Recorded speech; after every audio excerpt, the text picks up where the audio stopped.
তামিম ইকবাল কি আসলে ফেসিস্টের দোসর ছিল? বেগম খালেদা জিয়াকেও উনি আমন্ত্রণ জানিয়েছেন। তারা সেই পেশায় আসার মতো যোগ্যতা রাখে কিনা, এটা গতকাল থেকে আলোচনায় ছিল। আপনাকে প্রথমে জানাতে চাচ্ছি, এটা কিন্তু চূড়ান্ত কমিটি নয়, এটা অ্যাডহক কমিটি। আগামী 3 মাস পরে নির্বাচন হবে। সেই নির্বাচনে যারা মনোনীত হওয়ার পরে ভোটের মাধ্যমে নির্বাচিত হবেন তারাই মূলত বিসিবিটা পরিচালিত করবেন। কিন্তু দেখেন, যে 11 সদস্যের অ্যাডহক কমিটি করা হয়েছে তার প্রধান হিসেবে আছেন তামিম ইকবাল। এখন কথা হচ্ছে, তামিম ইকবালকে নিয়ে কেন আসলে এই ধরনের কথা? তামিম ইকবাল কি আসলে ফেসিস্টের দোসর ছিল?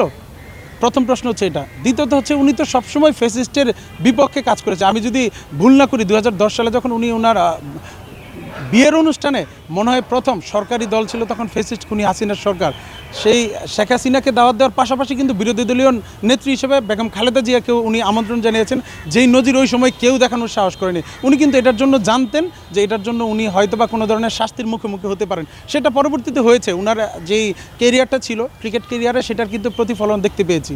তারপরে উনি সবসময় ফেসিস্টের বিপক্ষে কাজ করে গিয়েছে। সেই জায়গা থেকে উনাকে সেই জায়গায় দেওয়াটা অযৌক্তিক বলে কেউ বলতে পারবে না। তবে হ্যাঁ, বাকি 10 জনের মধ্যে যেহেতু 5 জন রাজনৈতিক পরিবারের সদস্য হিসেবে আসছে, সেটা নিয়ে কেউ কেউ প্রশ্ন তুলছেন। কিন্তু আপনাদেরকে আমি আশ্বস্ত করতে চাই, যে 5 জন এসেছে বিভিন্ন রাজনৈতিক পরিবার থেকে, তাদের সন্তান বা ভাতিজা বা স্ত্রী হিসেবে, তারা সবাই কিন্তু ক্রিয়ানুদ্দায়ী। তারা কিন্তু এই ক্রিয়া পেশার সাথে কানেক্টেড এবং তারা বিভিন্ন যে ক্লাবগুলো আছে তার সাথে সংযুক্ত আছেন।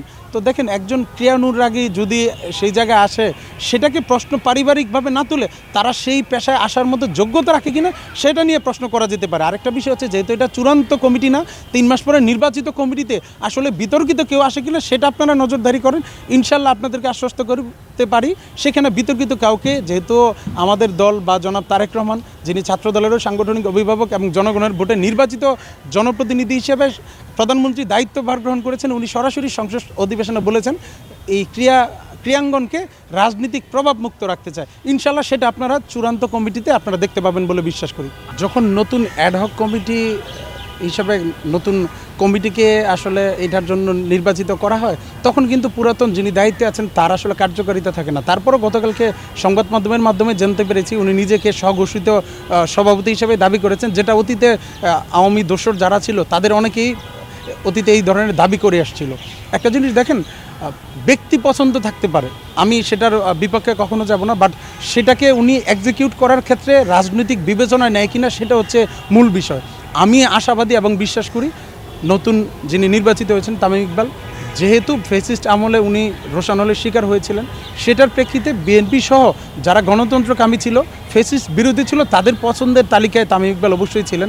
কিন্তু যে বুলবুল সাহেবের কথা বলছেন, আপনারা কে মনে করিয়ে দিতে চাই, 2025 সালে কিন্তু এই বুলবুল সাহেবের সাথেও কিন্তু শিবিরের তৎকালীন নির্বাচিত যিনি সাধারণ সম্পাদক ছিলেন, সেক্রেটারি মহোদয় কিন্তু নিজে দেখা করে আসছিলেন এবং সেটা কিন্তু সংবাদ মাধ্যমের মাধ্যমে ভাইরাল হয়েছিল। আসলে দেখেন, কেউ আসলে দল নিরপেক্ষ নয়, কিন্তু কথা হচ্ছে দল নিরপেক্ষ না থাকার পরও দলীয় এজেন্ডা কেউ বাস্তবায়ন করে কিনা সেটা হচ্ছে প্রশ্ন। তারা যদি দলমতের ঊর্ধ্বে উঠে ওই দায়িত্বটা পালনের ক্ষেত্রে সর্বসাধারণের এবং দেশবাসীর প্রতিনিধি হিসেবে নিজেদেরকে বিবেচিত করতে পারে, তাহলে আসলে সারা দেশবাসীর জন্য, ক্রিকেটের মঙ্গলের জন্য যেই জিনিসটা ভালো সেই ডিসিশনটা নিতে পারবে এবং বাংলাদেশের ক্রিকেট ঘুরে দাঁড়াবে বলে বিশ্বাস করি।